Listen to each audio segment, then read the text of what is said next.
Hello hi नमस्कार, मैं आपका सूरज सर स्वागत करता हूं आज के इस सेशन में। और साइकोलॉजी का सबसे पहला चैप्टर हम आपको बताने वाले हैं। इसका सिलेबस आपको बताएंगे, कंटेंट आपको बताएंगे। बहुत इंटरेस्टिंग तरीके से हमने इसको तैयार किया है ताकि आपके ब्रेन तक चीज़ों को पहुंचाया जा सके, राइट। तो सबसे पहले हम आपको एक दो एग्जाम्पल देते हैं। Psychology means what? Psychology means हम सोचते हैं कि केवल माइंड को पढ़ना होता है, बट ऐसा नहीं है। ये केवल इसका एक पार्ट है। जब हम साइकोलॉजी की बात करते हैं तो साइकोलॉजी देखा जाए, मनोविज्ञान जो है वो पूरा का पूरा एक साइंटिफिक होता है। यानी जब आप किसी से बात करते हैं, जब किसी से आप मिलते हैं तो बॉडी का हाव भाव, बॉडी की संरचना, इसके अलावा जो आप थिंक करते हैं, जो आप सोचते हैं, उसके अकॉर्डिंग हमारे जो ग्लैंड्स होते हैं ना, वो अंदर की जो ग्रंथियाँ होती है वो रिलीज करना शुरू करता है हार्मोन्स को, और वो हार्मोन हमारे बॉडी में इफेक्ट दिखाना शुरू करता है। तो ये सारी चीज़ें डिटेल आपके इस चैप्टर 1 में पढ़ने वाले हैं। बहुत ही बढ़िया सब्जेक्ट है, बहुत प्यारा सब्जेक्ट है। अगर आप ध्यान से पढ़ेंगे तो हमें लगता है कि जीवन में आप अच्छे और बुरे इंसान को बहुत अच्छे से समझ जाए। सबसे पहले एग्जांपल हम आपको दिखाते हैं। यहाँ पे देखिए, ये एक हम आपको एग्जांपल दिखा रहे हैं। यहाँ पर सांप दिख रहा है आपको, यहाँ पर कुछ कैदी। अमेरिका में एक एक्सपेरिमेंट किया गया। एक्सपेरिमेंट के दौरान ये किया गया कि एक कैदी की आंखों पे पट्टी बांध दी गई। फटाफट बताएंगे आपको, फिर हम चैप्टर पढ़ाएंगे। उसके बाद कहा गया कि हमें तुम्हें कोबरा सांप से डसवाएंगे तुमको, और उससे तुम्हारी मौत हो जाएगी। और उसकी आंखों पे पट्टी थी, वो काफ़ी डरा हुआ था, काफ़ी सहमा हुआ था। और वैज्ञानिकों, एक पूरी डॉक्टरों की टीम थी, है ना। कुछ नहीं किया गया, वो वीडियो ही बन रहा था, कुछ नहीं किया गया। आलपिन यानी कि आलपिन लिया गया, जो पिन होता है, उसको ऐसे चुभो दिया गया उसके हाथ में। अब जैसे ही उसके हाथ में चुभो दिया गया, उसके बाद ना उसके अंदर, उसके बॉडी में वैसे ही कुछ होने लगा जैसा कि सांप काटने के बाद होता है। मुंह से फेन आने लग गया, अजीब अजीब तरह की चीज़ें होने लगी उसकी मौत। और जब उस कैदी का पोस्टमार्टम होता है तो पता चलता है कि सच में उसमें उसी कोबरा सांप ने डसा था। तो सवाल मैं आप पे छोड़ता हूँ कि आखिर ऐसा क्या हुआ? कोबरा सांप तो था ही नहीं, कोबरा सांप केवल उसके दिमाग में था। और क्या उसके दिमाग में बना हुआ एक हाइपोथेसिस, एक काल्पनिक कोबरा सांप ने सचमुच उस कोबरा सांप के जहर को उसके शरीर में डेवलप कर दिया? तब एक पहला एग्जाम्पल। दूसरा एग्जाम्पल, एक कहानी मैंने सुना है जहाँ बंगाल की है। एक आदमी होता है, अपने घर के छत की मरम्मत कर रहा होता है। पुराने घरों में क्या होता है, मरम्मत हो रहा होता है। वो क्या होता है कि जब वो ऐसे पुआल को बांध रहा होता है तो साथ में एक सांप को भी बांध देता है, और वो सांप उसको डस लेता है। तो देखता तो कहता अरे कुछ नहीं होगा, ऐसे ही चुभ उब गया होगा, कोई दिक्कत नहीं। बस एक साल बाद जैसे ही वो दोबारा अपने छत की मरम्मत करने जाता है, और जब उसने जो सांप को बांधा था उस रस्सी को जब खोलता है, उस केचुओं को देखता है, उसको याद आ जाता है कि यार उस दिन इसी सांप ने मुझे काटा था, ये तो बहुत ही खतरनाक सांप है। सोचना, और वो पर बेहोश हो जाता, उसके मुंह आने लग जाता। तो क्वेश्चन ये है कि एक साल बाद क्या वो जहर काम कर गया, या इसके दिमाग ने उस जहर को क्रिएट कर दिया? समझिएगा बात को ध्यान से यहाँ पर। इसके अलावा देखिए, हमारा जो दिमाग होता है, हमारा जो ब्रेन होता है ना, वो पूरा का पूरा जो है एक कहीं ना कहीं इस यूनिवर्स के एनर्जी से कनेक्ट होता है, और हमारे बॉडी के फंक्शन को कनेक्ट करता है। इसलिए कहते हैं कि आपने देखा होगा कई लोग जो है एनर्जी, ताकत होने के बावजूद भी किसी चीज़ को नहीं जीत पाते हैं। लेकिन कई ऐसे लोग होते हैं जिनके पास रिसोर्सेस नहीं होते, चीज़ें नहीं होती है, लेकिन फिर भी स्ट्रगल करके अपने ब्रेन को माइंड में कब करके जाते हैं। इसके अलावा देखिए, इस तरह से माइंड होता है हमारा। माइंड का पीछे का जो पार्ट होता है वो सब कॉन्शियस माइंड होता है। यानी कि एक ऐसी चीज़ है जो आपके हैबिट में आ चुका है। जैसे पहली बार गाड़ी चलाना शुरू करते हैं तो आपको अचानक कोई आता है तो ब्रेक लेने की आदत नहीं, लेकिन गाड़ी चलाते चलाते वो चीज़ें आपके सबकॉन्शियस माइंड में चला जाता है। और आप कहीं फ़ोन पर भी बात कर रहे होते हैं और सामने कोई आता है तो अचानक आप ब्रेक लेते हैं, क्योंकि आपके वो सबकॉन्शियस माइंड, बहुत सारी चीज़ें हमारे सबकॉन्शियस माइंड में चली गई जिसे हम रिपीट करते हैं। और बहुत सारी चीज़ें जो होती है, जो कॉन्शियस माइंड में होता है, जो हमें मैसेज दे रहा होता है, जो लॉजिकल बातें बता रहा होता है, जो हम फ्यूचर और वर्तमान, फ्यूचर पास्ट के बीच में जो प्रेजेंट है उसमें हम जी रहे होते हैं, और यही हमारी पर्सनालिटी को डेवलप करता है यहाँ। और देखिए, कई बार हमें बहुत खुशी होती है, कई बार हम बहुत खुश होते हैं, बड़ा अच्छा लगता है, कई बार हम उदास हो जाते हैं। ये सारी की सारी चीज़ें हमारे माइंड के ऊपर है कि हम क्या सोचते हैं, कैसे सोचते हैं। क्योंकि हमारा जो दिमाग है, इस हमारे दिमाग का जो हिस्सा है, इसने देखना है कि आपके ब्रेन में कौन सी चीज़ों ने जकड़ रखा है। ध्यान से देखिए इस पिक्चर को, कौन सी चीज़ों ने जकड़ रखा है। अच्छी चीज़ों ने जकड़ा है, बुरी चीज़ों ने जकड़ा है, ये तो बात की बात है। लेकिन मनोविज्ञान कहता है कि आप जो सुनते हैं, आप जो देखते हैं, और आपके वातावरण इर्द गिर्द में जो चीज़ें होती है, उसका असर आपके दिमाग पे होता है।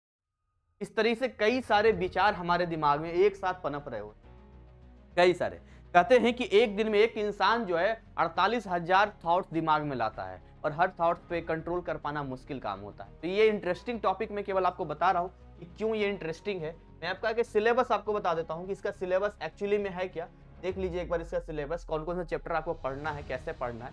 फिर हम आपको इसके बुक एक्सरसाइज पर लेके आएंगे। देखिए इसमें जो आपको पढ़ना है, सबसे पहले पब्लिक एग्जाम यही पढ़ना है, यहाँ पर टीएमए वाला नहीं पढ़ना है। लेसन 1 पढ़ना है अंडरस्टैंडिंग साइकोलॉजी, जो हम आपको पढ़ाएंगे। लेसन 3 पढ़ना है मेथड्स ऑफ साइकोलॉजिकल इंक्वायरी 1। उसके बाद सीधा 5 है, 4 वाला नहीं है, बेसिक्स स्टेटिस्टिक्स। फिर आपका 6, 8, 10, 11, 13, 14, 17, 18, 19, 20, 23। तो मुझे लगता है कि टोटल आपके 14 लेसन है जिसको मैं आपका कंप्लीट करवा दूंगा। उसके बाद ये सिलेबस बिल्कुल आपके लिए बढ़िया हो जाएगा। जो नई किताब है ना, अभी तक तो भाई कोई पब्लिश भी नहीं हुई बुक, एनआईएस की तरफ से नहीं आया, केवल सॉफ्ट कॉपी है, तो कहाँ से आएगा यहाँ पे। चलिए आपको हम लेके आते हैं यहाँ पे और आपको यहाँ समझाने की कोशिश करते हैं कि क्या कैसे चीज़ें जाएंगी, कैसे ये चीज़ें बन रही है। ठीक है, this is your chapter 1 understanding in psychology. और अंडरस्टैंडिंग इन साइकोलॉजी में यहाँ पर जो हम पढ़ेंगे वही सारी चीज़ें पढ़ेंगे जो हमने आपको बताने की, समझाने की कोशिश किया है। कुछ मेन चीज़ें मनोविज्ञान का है जो यहाँ पर मैं आपको बता देता हूँ कि एक एक लाइन पढ़ के उसको एक्सप्लेन करना बहुत लेंदी हो जाएगा, हमारे पास उतना समय है नहीं। मैं इस आपके चैप्टर को कल रात में पढ़ रहा था तो मैंने सारी चीज़ें पढ़ी है इसमें। देखिए इसमें है ना पर्सपेक्टिव आता है, नहीं हमारी क्या धारणा है, ये सबसे इंपॉर्टेंट आता है। हम क्या सोचते हैं ना, हमारी क्या धारणा, ये इंपॉर्टेंट है। देखिए मैं आपको एक और चीज़ बताता हूँ। जैसे मान के चलिए एक आदमी थे, वो एक जाते हैं एक आम मतलब एक बगीचा टाइप का जो होता है ना, घर होता है, एक घर होता है। जैसे मान के लिए घर में ही बगीचा होता है। तो गर्मी का दिन था तो आदमी वहाँ जा रहे थे, तो पेड़ की टहनी जो थी ना इधर की ओर झुकी हुई थी, ऐसे इधर झुकी। तो वहाँ पर जा रहे थे तो वहाँ पर क्या हुआ कि मतलब आम का जो फल होता लदा हुआ था, तो इन्होंने क्या किया ना, एक आम को तोड़ लिया। तो घर का जो मालिक था, तो घर का मालिक बोला कौन है, किसने ऐसा क्या किया है ना, क्यों किसने ऐसा किया, ये सब किया है। तो आदमी ने सोचा कि बड़ा बेकार आदमी है, एक आम हमने तोड़ लिया और इस तरह चिल्ला रहा है। वो आता है, वो आने के बाद जो है उसके बाद वो कहता है कि अच्छा आपको भूख लगी है, अच्छा अच्छा अच्छा रुकिए मैं आपके लिए जो है प्यास भी आपको लगा होगा, मैं आपके लिए पानी लेकर आता हूँ, ठीक है, पर आइए अंदर आइए, अंदर बैठते हैं, ऐसा बोला, अंदर आइए अंदर बैठते हैं। फिर मन में क्या आया, बड़ा अच्छा आदमी है, अनजान आदमी को भी भाई बोल रहा है आपको प्यास लगा होगा, अंदर आके बैठिए। वो पानी लेने चला गया, पानी लेने गया, 2 मिनट हो गया, 5 मिनट हो गया, 15 मिनट हो गया, आया ही नहीं। तो फिर मन में आया बड़ा बेकार आदमी है यार ये तो, जब इसे पानी पिलाना ही नहीं था तो बैठाया क्यों, है ना। अब चलते हैं यहाँ से, बेकार में बैठा दिया यहाँ पे है, इससे अच्छा कहीं आगे ही निकल जाते, ऐसे ही प्यास लगा है। तो उधर से वो लेके आया, तो लेके आया तो उसने बोला कि अरे वो लेट हो गया ना, मैं शिकंजी बना रहा था आपके लिए, क्योंकि गर्मी का दिन है ना, नींबू वगैरह डाल रहा था। फिर मन में आया बड़ा अच्छा आदमी है ये तो, मतलब ये तो हमारे लिए क्या बोलते हैं ये बना के आया है। उसके बाद उसने पीने के लिए दिया, तो पीने के लिए दिया, पिया तो उसमें चीनी ही नहीं था। तो उसने कहा बड़ा बेकार आदमी है ये तो, बताओ जब इसको चीनी नहीं था शिकंजी क्यों बनाया। तो कहता है कि अच्छा हाँ हाँ हाँ मुझे ना पता नहीं था एक्चुअली, मैं चीनी अलग से लेके आया हूँ, मुझे लगा पता नहीं डायबिटीज़ के पेशेंट है या आपको डायबिटीज़ नहीं, तो अपने हिसाब से चीनी मिला लेगा। फिर मन में विचारा है बड़ा अच्छा आदमी है ये तो, मेरे हेल्थ के बारे में सोच रहा है। तो देखिए किस तरीके से जो हमारा पर्सपेक्टिव है, हमारी जो धारणा है कैसे बदल रहा है। तो सामने वाले को हम मौका भी नहीं देते हैं और हम डिसाइड कर लेते हैं। तो हमारी जो पर्सपेक्टिव होती है वही हमारे मनोविज्ञान यानी साइकोलॉजी के अंदर चली जाती है और डिफरेंट तरह की जो है विचार हमारे दिमाग में आने लग जाता है। तो जो साइकोलॉजिस्ट होते हैं वो इन चीज़ों को अच्छे से जानते हैं। तो पूरा का पूरा एक साइंटिफिक व्यू होता है, इसमें आप देखेंगे कि जो रिसर्च और स्टडी की जाती है उन चीज़ों पर कहते हैं कि क्या, देखिए पहले ऑब्जर्व किया जाता है, फिर उस ऑब्जर्वेशन को डिस्क्राइब किया जाता है, फिर उसको कंट्रोल किया जाता है, फिर उस पर एक प्रिडिक्शन दी जाती है कि अच्छा ऐसा हुआ होगा, तब जाके इम्प्रूव किया जाता है ह्यूमन बिहेवियर को और उसके इमोशंस को। देखिए हमारे देश में ना जितने भी कंपनीज हैं बड़े बड़े या बाहर के देश के, वो सब भारत के लोगों के इमोशंस के साथ खेलते हैं। अब आप सोचिए ना, ऐड होता है किसी चीज़ का, उसमें मदर और बच्चे का रिलेशन दिखा देते हैं, तो उसमें इमोशन के साथ खेल रहा है। आपका कंपनी है गोल्ड की, अब वो दिखा रहे हैं कि किस तरीके से शादी में देते हैं कि इमोशंस होता है। तो आप ध्यान से देखेंगे तो ये इमोशंस के साथ खेल, और इमोशंस के साथ खेल के वो अपने प्रोडक्ट को बेचते हैं या चीजें करते हैं। खैर नहीं, देखिए हम एवरीडे लाइफ में इसको एक्सपीरियंस करते हैं। जैसे मान के चलिए कि जब आपने ये देखिए दोनों, वो भी हम आपको बताते हैं। Example providing care one's ailing grandmother explains that compassion and love and crucial. कई बार कैसा होता है, हमारे दादी घर में या बुजुर्ग लोग होते हैं तो हमें लगता है बड़ा बेकार है ये, मेरे पीछे ही पड़े रहते हैं, लेकिन एक्चुअली में वो आपका केयर करते हैं, वो आपके लिए सोचते हैं, लेकिन उसका तरीका ऐसा होता है कि आपको लगता है बहुत ही बेकार है। या हो सकता है यहाँ पर अदर एग्जांपल लेते हैं that very hard working girl who had to leave school due to financial constraints but was able to sustain her family by working part time. एक लड़की है जो अपना स्कूल छोड़ देती है क्योंकि फीस नहीं जमा कर पाती है, लेकिन वो पार्ट टाइम जॉब करके अपने फैमिली को भरण पोषण करती है, अपने फैमिली को पालती है। तो भाई आप सोचिए, वो चाहती तो भाई पैसा तो आ ही रहा है ना, उसको अपने स्कूल में लगाती, लेकिन सेक्रीफाइस किया उसने और अपने फैमिली की प्रायोरिटी पहले दी थी। ये भी तो साइकोलॉजी है ना, मनोविज्ञान है जो उसने दिया। उसके पास मान लीजिए बहुत ज्यादा विल पावर है, तो विल पावर है तो भाई उसका कैसा बिहेवियर होगा ह्यूमंस का, कैसा डिटर्मिनेशन है, ये सारी चीजें इस कोर्स में ऐड की गई है, सारी चीजें यहाँ पर है। सेल्फ कंट्रोल, बहुत सारी चीजें यहाँ पर, सब प्रैक्टिस की चीजें यहाँ पर, ठीक है। और यहाँ पर देखिए कुछ चीजें यहाँ पर हम पढ़ेंगे, जैसे कि explain the need of the study of psychology as a discipline. Psychology को जो पढ़ते हैं मनोविज्ञान को, तो एक बहुत ही अनुशासित तरीके से पढ़ते हैं। एक पूरा का पूरा ये साइंस है, बोलेंगे ये विज्ञान भी है और ये सामाजिक विज्ञान भी है, सोशल साइंस भी है और साइंस भी हम पढ़ेंगे आगे। इसके अलावा डिस्क्राइब करता है nature of psychology, state explain that psychology is both science and social science. लिख दिया ना कि साइंस भी है और सोशल साइंस भी है यहाँ पे, ठीक है ना। इसके अलावा लिख रहा है discusses the evolution of psychology. हम पढ़ेंगे कि आखिर साइकोलॉजी के इवोल्यूशन है हुआ कैसे, वो सारी चीजें हम आपको एक्सप्लेन करके पूरा बताएंगे यहाँ। इसके अलावा enumerates the relationship of psychology with other discipline, दूसरे डिसिप्लिन के साथ कैसे साइकोलॉजी कनेक्ट है ये हम देखेंगे। And describe the applications of psychology, क्या इसका एप्लीकेशन है साइकोलॉजी का, हम वो भी देखेंगे यहाँ पे। तो नेचर ऑफ साइकोलॉजी सबसे पहले जानते हैं क्या नेचर का था साइकोलॉजी का, मेन पॉइंट पढ़ के हम आपको बता देते हैं क्या क्या चीजें जाएगी। देखिए साइकोलॉजी एक साइंटिफिक स्टडी है जो कि एक्सपीरियंस से, है ना, अनुभव से, व्यवहार से और मेंटल प्रोसेस से डिसाइड होता है यहाँ पे, ठीक है ना। हम सोचते हैं, सोचने के बाद रीजनिंग करते हैं, मतलब उसके बाद एनालिसिस करते हैं, फिर हम जाके समझते हैं। ये सारे जो मेंटल प्रोसेस है ना, ये कहीं ना कहीं ये ह्यूमन कॉग्निशन है। ह्यूमन जो इंसान जो सोचता है, इंसान जो करता है, उसके चीजों में जाके सेट कर जाता है, ठीक है ना। यहाँ पे तो देखिए आपको ये समझना पड़ेगा इंसानों की सबसे अच्छी बात क्या होती है, जो इंसान सोचते हैं। अगर आप बोलेंगे जी कि इंसान कैसे सोचते हैं यहाँ पे, तो इंसान के माइंड में बहुत सारी बातें चल रही होती है, बोली चल रही नहीं चल रही होती है। तो जब बहुत सारी बातें इंसान के माइंड में चल रही होती है तो उस दौरान आप एक चीज नोट करेंगे यहाँ पे कि इंसान सामने वाली चीजों को पहले देखता है। जब इंसान सामने वाली चीजों को देखता है, देखने के बाद क्या करता है, सोचता है, फिर रीजनिंग क्रिएट करता है, फिर समझता है, तब आता है कोग्निशन, मतलब अनुभूति उसको होती है। अनुभूति मतलब क्या बोलते हैं, अनुभूति मतलब सेंसेशन उसके अंदर होता है, कॉग्निशन उसके अंदर होता है। तो स्टडी जो साइकोलॉजी का इंपॉर्टेंट है, ये हेल्प करता है इंप्रूव करने के लिए कि जो जिंदगी हम जी रहे हैं उसको कैसे और बेटर किया जा सके, वरना इंसानों में और जानवरों में क्या फर्क रह जाएगा। तो ये हमें पूरी तरीके से अंदर से हमारे थॉट को कहीं ना कहीं थॉट में चेंज करता है। और जब थॉट चेंज होता है, इनपुट चेंज होगा, देखिए अगर आप इनपुट चेंज करेंगे तो आपका आउटपुट भी चेंज हो जाएगा, आपका एक्शन भी चेंज हो जाएगा, ध्यान रखिएगा इसको।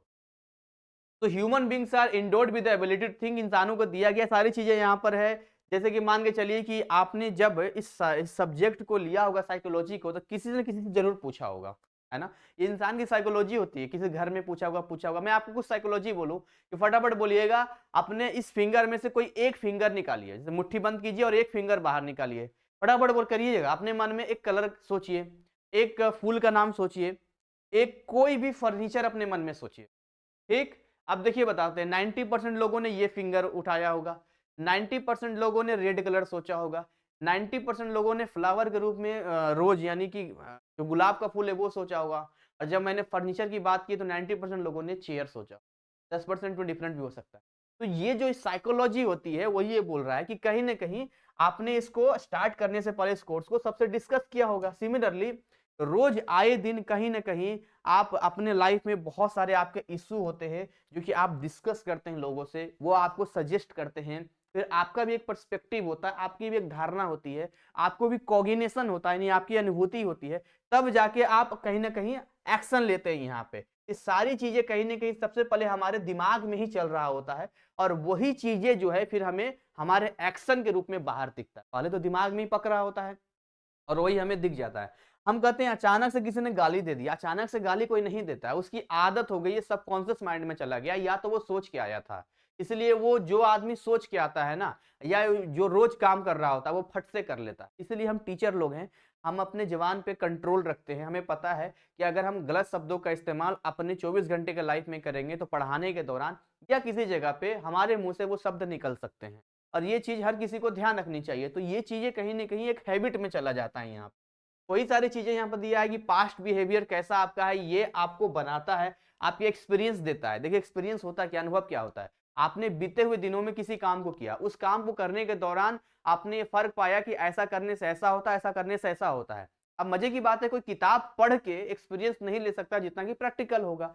तो जब आप वहां पर जाएंगे तो वहां पर ऑटोमेटिक आप इतने प्रैक्टिकल हैं कि आपको पता हो जाएगा कि ये नहीं करना है, ये करना है। जो किताब पढ़ के जाएगा वो भूल भी सकता है, लेकिन जो प्रैक्टिकली हुआ कभी भूल नहीं सकता। कि जो प्रैक्टिकल होता है सब कॉन्शियस माइंड में जाता है, और जो हम किताबों से पढ़ के करते हैं वो कॉन्शियस माइंड में जाता है, जो धोखा भी दे सकता है, यानी हम दिमाग से निकाल भी सकते हैं। नेक्स्ट हम बात करते हैं यहाँ पे, चलिए कि इस तरह से चीजें दिया है यहाँ पर कि यू एक्सपीरियंस में also determine your feelings and emotions which N inherited part your self. खुद से भी करते हैं। ह्यूमन बींग्स क्या करता है, try to know their own self and the environment around them.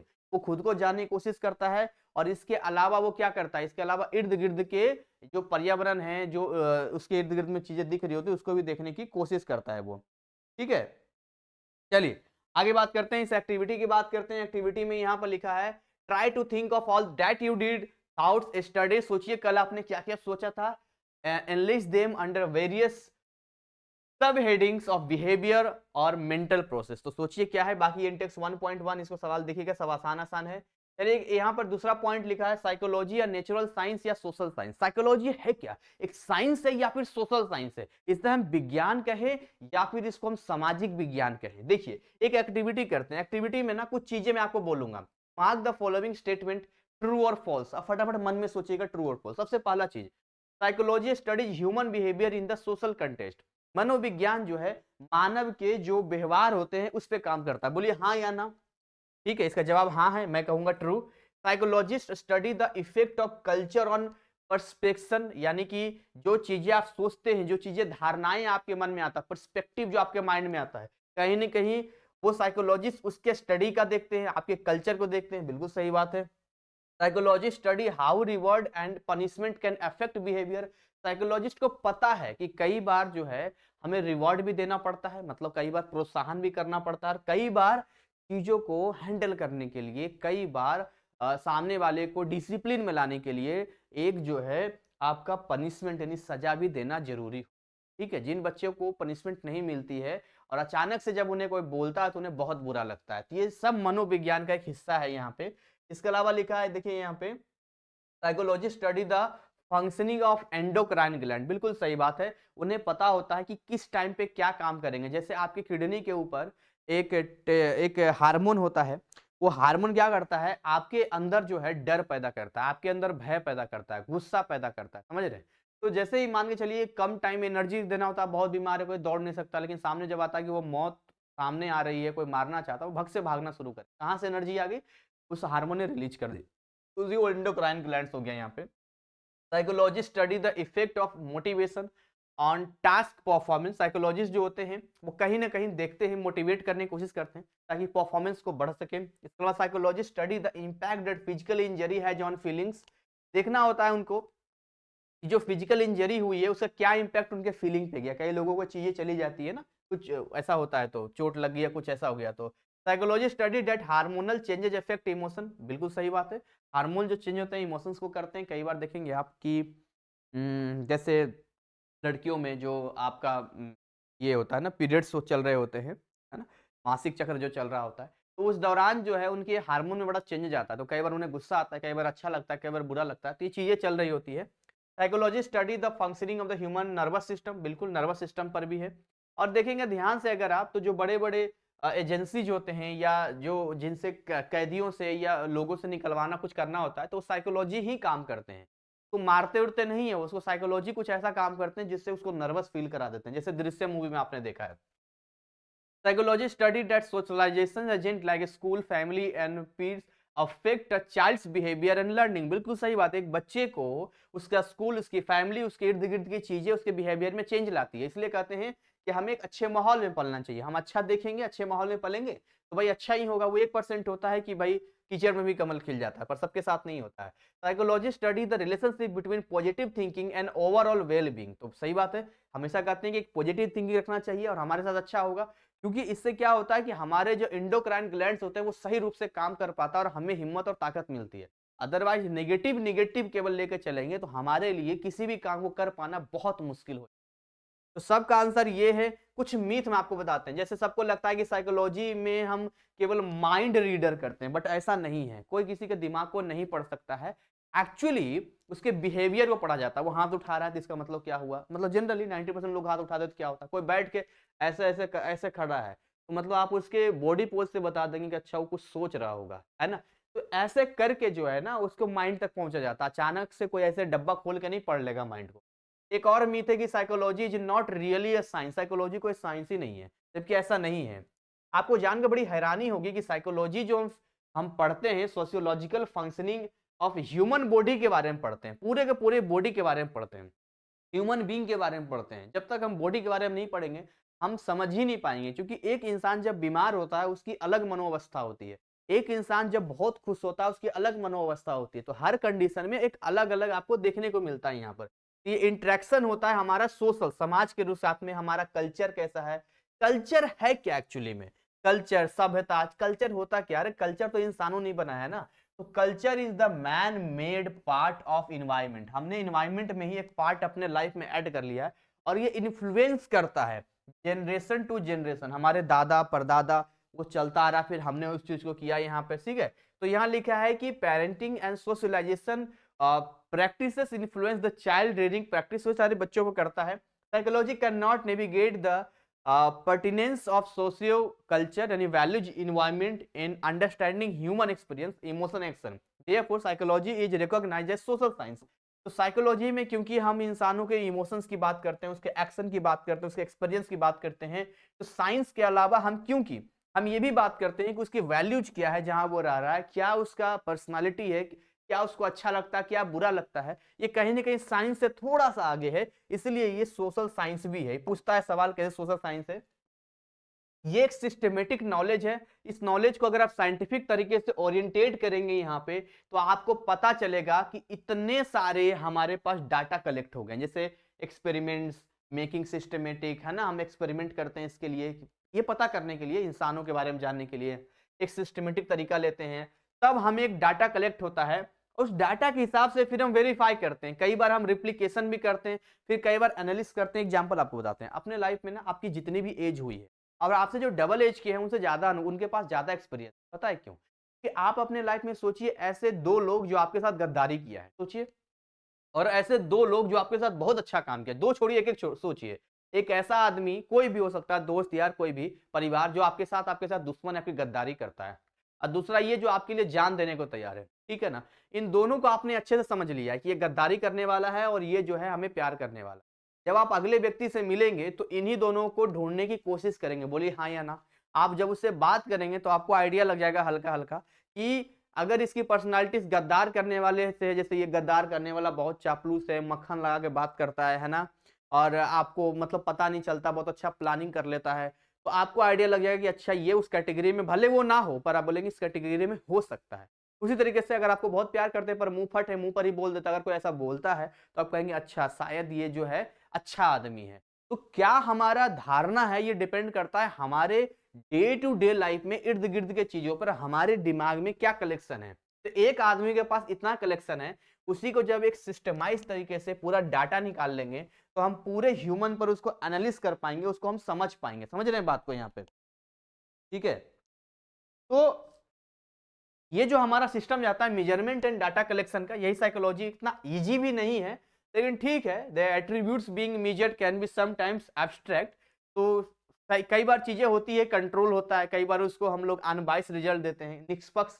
कई बार कुछ आता है इनको किसी के पक्ष में नहीं जाता है, ऐसा भी कई बार हो जाता है, ठीक है। आगे बात करते हैं, यहाँ पर देखिए लिखा हुआ है experimental psychology based on hypothesis. सबसे पहला लाइन बोला, क्या बोल रहा है? हाइपोथेसिस, कल्पना है पूरा। क्या है ये? कल्पना, जो हम सोचते हैं, हाइपोथेसिस। तो हाइपोथेसिस एक टेंटेटिव स्टेटमेंट है जो प्रूव करता है आपके रिसर्च को, मतलब आप जो सोचते हैं, जो अभी हम चैप्टर में पढ़ेंगे। तो ये सारी चीजें नेचुरल साइंस वगैरह सब दिया है यहाँ पर, सोशल साइंस का। और ये इंटेक्स क्वेश्चंस 1.2 है, जो इसके सवाल यहाँ पर आपके दिए गए हैं। आइए बात करते हैं कि एक्चुअली में साइकोलॉजी का इवोल्यूशन हुआ कैसे, कैसे यहाँ तक पहुंचा गया।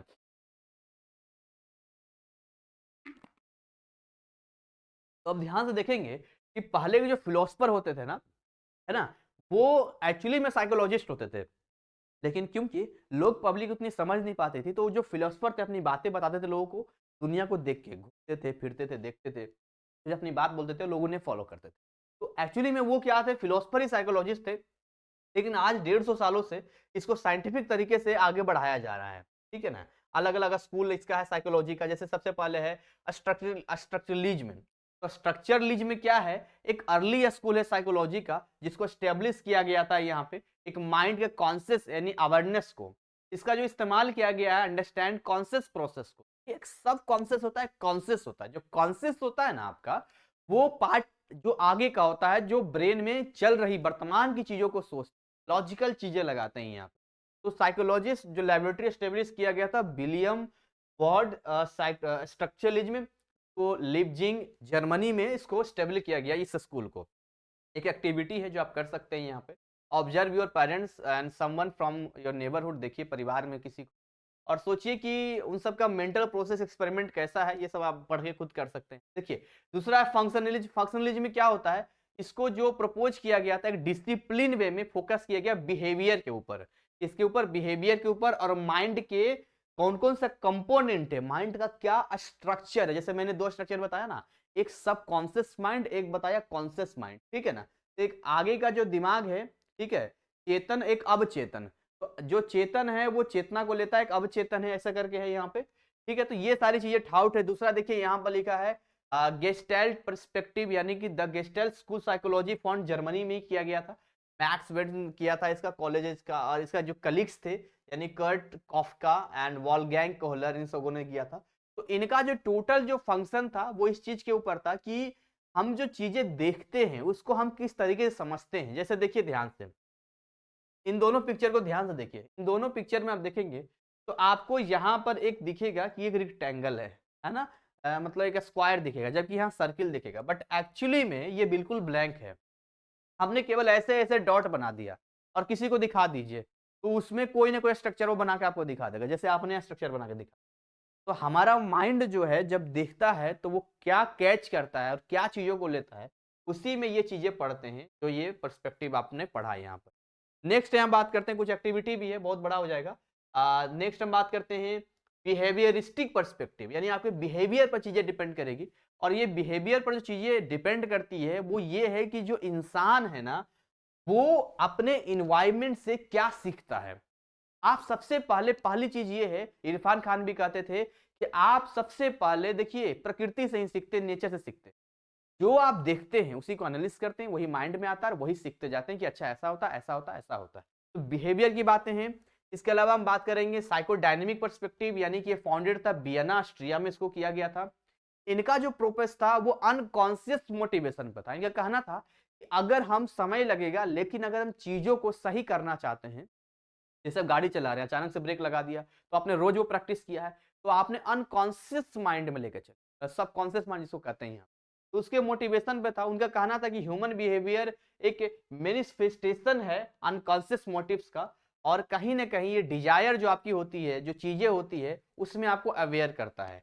ह्यूमनिस्टिक पर्सपेक्टिव है, ये लिखा है the humanistic perspective emphasise the person sense of self. खुद अंदर ही आपको फील होता है, जो आपका सेंस है। कैसे? देखिए, a person need to enhance the understanding of self in order to achieve his या हर आइडल सेल्फ। खुद ही आप ढूंढते हैं कि हमें बनना कैसा है। आप किसी को आइडल बनाते हैं। हमारे सोसाइटी में, हमारे समाज में जब कुछ नई जनरेशन गलत लोगों को अपना आइडल बना लेते, जो बोलता है बोलो जुबान कैसे, तो क्या करेगी? उसको आइडल मान के खूब फूकेगी, वही खाएगा पिएगा। या जिसको भी आप आइडल मानते हो, शराब पी रहा, शराब पियेंगे। पर किसी को आप आइडल मानते हैं, सचिन तेंदुलकर, आप किसी को आइडल मानते हैं, सोनू सूद, किसी को भी आइडल मानते, किसी भी अच्छे, डॉक्टर एपीजे अब्दुल कलाम, किसी को आप आइडल मान सकते हैं। फिजिक्स वाला आज की डेट में मेरे लिए तो मैं आइडल मानता हूँ उनको भाई। फिजिक्स वाला मेरे दिमाग में चलता है, एक अलग सर का चलता है, एक विवेक बिंद्रा हो गए बिजनेस का चलता है, खान सर का हो गया। 3 लोगों का हमारे दिमाग में आइडेंटिटी चलता है। ऐसे ही आपके दिमाग में आइडेंटिटी चलता होगा, तो हम उनकी तरह सोचने की कोशिश करते हैं, उनकी तरह बनने की कोशिश करते हैं। तो ये जो चीजें होती है कहीं न कहीं हमारे दिमाग को खुद को सेंसेशन देता है, क्या करना नहीं करना, अपने पोटेंशियल को समझते हैं, आगे बढ़ते हैं यहाँ पे। यहाँ पर देखिए कॉग्निटिव पर्सपेक्टिव यानी हमें धारणा कैसा है।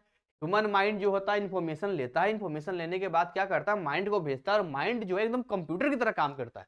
क्योंकि पहले वो प्रोसीड करता है, फिर ट्रांसफॉर्म करता है, फिर स्टोर करता है, फिर रिट्रीब्यूट करता है, यानी उसको फिर एनालिसिस करके आपको देता है। तो हमारा एक धारणा बन जाता है किसी चीज को लेकर। जैसे बोलते हैं गांव में जो है उस पेड़ के पास मत जाना, वहां भूत या भूतनी चुड़ैल रहता है। तो हमारे अंदर एक धारणा बन जाता है। अब हम वहां से गुजरते हैं, कुछ भी एक्टिविटी होता है तो हम उसी चीज के लिए सोचते हैं कि ऐसा इसी वजह से हो रहा है, नहीं भी होगा तब भी हमें होने लग जाता है। तो हमारी एक धारणा बन जाती है। इसके अलावा डेवलपमेंट ऑफ साइकोलॉजी की बात करते हैं। देखिए डेवलपमेंट तो बहुत अच्छे से हो रहा है। ब्रिटिशर्स के टाइम में इसको लाया गया, पहले फिलोसफर लोग ही थे, लेकिन बाद में जाके इसको कलकत्ता में, देखिए कलकत्ता में 1916 में एक लेबोरेटरी भी सेट किया गया यहाँ पे। नरेंद्र नाथ सेन गुप्ता ने, जो हार्वर्ड एजुकेटेड थे, इंडियन साइकोलॉजिस्ट पहले हैं और फिलोसफर भी हैं, उन्होंने बुक भी लिखी है, सारी चीजें यहाँ पर कि हम हमारी धारणा क्या होती है, कैसा होता है। उन्होंने यहाँ पर थ्योरीज के 1934 में उन्होंने किताब लिखी थी, ठीक है ना। ये सारी चीजें यहाँ पर लिखी। इंडेक्स 1.3 यहाँ पर आपका खत्म हो गया। यहाँ पे साइकोलॉजी एंड अदर डिसिप्लिन बहुत जरूरी है। जब हम साइकोलॉजी में जाते हैं तो केवल हमें ऐसा नहीं है कि केवल साइकोलॉजी, हर जगह साइकोलॉजी होता है। चाहे वो आपका बायोलॉजी हो, देखिए चाहे वो आपका सोशियोलॉजी हो, जूलॉजी हो, या आपका बायोलॉजी हो, मेडिसिन हो, न्यूरोलॉजी हो, फिलोसफी हो, इकोनॉमिक्स हो, पॉलिटिकल साइंस हो, या फिर कोई लॉ हो, क्रिमिनोलॉजी हो, कंप्यूटर साइंस हो, आर्किटेक्चर, इंजीनियरिंग, मास कम्युनिकेशन, हम टीचर लोग हैं, हम भी कहीं ना कहीं साइकोलॉजी पे काम करते हैं। साइकोलॉजी हमारे डे टू डे लाइफ में जुड़ा हुआ है। सोशियोलॉजी में आते हैं तो भाई सोशियोलॉजी में लीडरशिप का कैसा एटीट्यूड होना चाहिए, कैसा क्या होना चाहिए, आप कलेक्ट करते हैं, उसी हिसाब से आप अपने आप को बनने की कोशिश करते हैं। इकोनॉमिक्स में हम चाहते हैं कि हम आगे बढ़ जाएं, इसके लिए हमें समझना पड़ेगा हमारे कस्टमर की क्या डिमांड है, हमारे कस्टमर को क्या अच्छा लगता है, उसी के अकॉर्डिंग चीजें मेंटेन करते हैं, वो क्या हमसे डिजायर करते हैं, क्या उनकी नीड है, ये सारी चीजें हम देखते हैं। पॉलिटिकल में भी देखते हैं जी कि हमें वोट लेना है, तो वोट लेना है तो ह्यूमन राइट्स हो गया, जेंडर इक्वलिटी हो गया, डिस्क्रिमिनेशन हो गया, स्टेरियोटाइप्स हो गया, है ना, कॉन्फॉर्मिटी हो गया, एक्सरसाइज ऑफ पावर हो गया, कैसे सरकार को करेंगे इसके पास, सारी चीजें यहाँ पर जो है हम देखते हैं, अंडरस्टैंड करते हैं। फिलोसफी की बात करते हैं तो भाई हमारे दिमाग में बहुत सारी चीज चलती है, इसलिए कई बार हम कोच बनाते हैं, अच्छे लोगों में जाते हैं, सत्संग जाते हैं, पूजा में जाते हैं, गुरुद्वारा में जाते हैं, किसी भी धर्म में जाते हैं जहाँ अच्छी बातें बताई जाती है, फिलोसफी ही तो सिखाई जाती है। तो जो फिलोसफी होती है हमारे लाइफ में आती है, वो एक्सपेरिमेंटल लोग हम सुनते हैं और उसको हम डिसिप्लिन में आ जाते हैं। दवाइयों में भी कहीं ना कहीं यहाँ पर डाला जाता है, क्योंकि बहुत सारे ऐसे डॉक्टर ही नहीं होते, देखो बहुत सारे ऐसे लोग होते हैं, मेडिकल प्रैक्टिशनर होते हैं जिनके पास कोई भी डिग्री नहीं होती है, कुछ भी नहीं होता है, लेकिन इसके बावजूद जो है वो चीजों को ठीक करते हैं। क्योंकि बड़े से बड़े बीमारी को, पहले तो उसको हटा दीजिए, बड़े से बड़े बीमारी होगा ना, जैसे कि एड्स हो गया, हार्ट के एलिमेंट्स हो गया, डिसऑर्डर हो गया, तो इनके लिए भी क्या किया जाता है, इनको पॉजिटिव रखने के लिए इनके मनोविज्ञान यानी कि माइंड से खेलकर इनको अच्छे इन्वायरमेंट में दिया जाता है, 1 घंटे 2 घंटे क्लास, ताकि वो अपने बारे में सोच सके, कि जीवन जीने का नजरिया बदल जाए वहां पर, ठीक है। इसके अलावा लॉ एंड क्रिमिनल में भी हम इसका इस्तेमाल करते हैं, बहुत सारी जगह पर करते हैं साइकोलॉजी का। लीगल प्रोफेशनल्स आजकल डेवलप हो गए हैं अब तो, जिसमें राइट, इंटरव्यूइंग स्किल्स, पनिशमेंट कैसे देना है ना, पैरोल पे, ये बहुत सारी चीजें हैं लॉ में। जो कानून बनाया गया है ना, वो कानून साइकोलॉजी के अकॉर्डिंग बनाया गया। चलो इसको मौका देते हैं, अच्छा 1 बार मौका देते हैं, अच्छा 2 बार मौका देते हैं, अच्छा ऐसे देते हैं, साइकोलॉजी के अकॉर्डिंग ही बनाया गया है। कंप्यूटर साइंस में भी आजकल देखते हैं एआई आ गया, आर्टिफिशियल इंटेलिजेंस आ गया, ये भी ह्यूमन के साइकोलॉजी से ही काम करता है, लेकिन वो अभी पूरी तरह डेवलप नहीं हुआ। जो काम इंसान कर देगा अभी एआई उतना नहीं कर पाएगा, राइट। लेकिन कहीं ना कहीं ह्यूमन साइकोलॉजी से, या फिर ACIE यानी कि ह्यूमन कंप्यूटर इंटरेक्शन इंजीनियरिंग हो गया, एआई ज्यादा फेमस है, डेवलप किया गया। इंजीनियरिंग यानी आर्किटेक्चर में इसका इस्तेमाल किया गया, डिजाइन बनाने में, मॉल बनाने में, स्टेशन बनाने में, एयरपोर्ट बनाने में, है ना, इन सारी जगह पे जो है इंसानों को रखते हुए दी गई कि कौन कौन सी फैसिलिटी दे। तो सारा काम जो करने हम इंसानों को साइकोलॉजी को देखते हुए ही कर रहे हैं यहाँ पे। Music, fine arts, dance and other performing arts में भी क्या किसको अच्छा लगेगा, क्या रिदम होगा, क्या कामिक, सारी चीजें हम साइकोलॉजी के अकॉर्डिंग ही हम यहाँ पर कर रहे हैं, साइकोलॉजिस्ट करते हैं यहाँ पर। और यहाँ से आपका इंटेक्स 1.4 खत्म हो गया यहाँ पे, ठीक है ना। यहाँ से आता है आपका एप्लीकेशन ऑफ साइकोलॉजी। देखिए जब एप्लीकेशन की बात करते हैं यहाँ पर, तो बहुत सारे एप्लीकेशन देखने को मिलता है। सबसे पहले आपको मिलता है क्लिनिकल साइकोलॉजी। क्लिनिकल साइकोलॉजी में कहीं ना कहीं डायग्नोज किया जाता है सामने वाले को, हिप्नोटाइज किया जाता है, उसके माइंड के साथ खेला जाता है, और कई बार आप देखेंगे बहुत सारे ऐसे साइकियाट्रिस्ट होते हैं जिनके पास कोई मेडिकल डिग्री नहीं होती है, इसके बावजूद भी वो कई बीमारी को ठीक कर देते हैं, क्योंकि उन्हें पता है अगर थॉट्स में, फीलिंग्स में, बिहेवियर में इन चीजों को चेंज किया जाए तो इंसान के अंदर खुद ही दवाई है। अगर मान के चलिए किसी को आप चीनी भी दे दीजिए और बोलिए कि ये शुगर की दवाई है, खा लोगे ठीक हो जाएगा, कई लोग ठीक हुए, अगर वो मान के खा लेना कि वाकई में इससे ठीक हो जाएगा तो वो ठीक हो जाएगा। ये क्या है, बिना दवाई के ठीक हो गया, शरीर के अंदर ही हमारी दवाई है। काउंसलिंग साइकोलॉजी, हम जब काउंसलिंग करते हैं तो सामने वाले को समझते हैं, है ना, उनकी हेल्प करने की कोशिश करते हैं, तो उसमें भी हमें साइकोलॉजी के अकॉर्डिंग ही काम करना होता है। एजुकेशन में हम लोगों को देखिए, हम तो पूरा इस पे काम करते हैं एजुकेशन में, पूरा कब हमें इमोशन के साथ खेलना है, कब सामने वाले को पनिशमेंट करना है, कब क्या करना है, कैसे करना है, ये सारी चीजें इसमें आता है यहाँ पे, ताकि हम अच्छे तरीके से, मेरे बैच में कोई कहता है 95% आ गया, है ना, आता ही रहता है, आ गया, मैं कहता हूँ इसमें 80% काम मेरे साइकोलॉजी का होता है, बाकी 20% स्टूडेंट की मेहनत होती है। इससे मेरे बैच में आने के बाद लोग सफल हो जाते हैं, क्योंकि मैं शुरू से साइकोलॉजी को फॉलो करता हूँ। देखिए डेवलपमेंट होता है साइकोलॉजी का, जिसमें बहुत सारे सोशल, है ना, बहुत सारे डोमेन से यहाँ पर डेवलप आजकल किया जा रहा है कि और इसको डेवलप, पहले इसको लोग लेते नहीं थे पर अब काफी डेवलप किया जा रहा है। इसके अलावा अगर आप सोशल साइकोलॉजी की बात करेंगे यहाँ पर, तो सोशल साइकोलॉजी में यहाँ पर हम कहीं ना कहीं क्या बात करते हैं, सारे उन सोशल बिहेवियर्स की बात करते हैं, उन सोशल थॉट्स की बात करते हैं, कैसा एटीट्यूड है, कैसा, है ना, प्रीजुडिस है, पहले ही कुछ सोच लेते हैं, डिस्क्रिमिनेशन हो गया, सेल्फ कॉन्सेप्ट हो गया, सोशल कॉग्निशन हो गया, सामाजिक रूप से लोग कैसा फील करते हैं, उन सारी स्टडी को लेते हुए हम यहाँ पर काम करते हैं। इंडस्ट्रियल ऑर्गेनाइजेशन साइकोलॉजी की बात करते हैं, इंडस्ट्री में भी लोग कहीं ना कहीं इन चीजों का, लीडरशिप कैसा होना चाहिए, कम्युनिकेशन कैसा होना चाहिए, ऑर्गेनाइजेशन कैसा होना चाहिए, है ना, इंप्रूव करते हैं। आप देखते हैं बड़े बड़े आजकल जो मल्टीनेशनल कंपनीज है, बड़े बड़े ट्रेनर को, मोटिवेशनल को बुलाकर अपने जो स्टाफ होते हैं, जो मैनेजर्स होते हैं, उनको ट्रेंड करती है, मनोवैज्ञानिक तरीके से बताती है, ताकि वो अच्छा और ज्यादा काम कर सकें।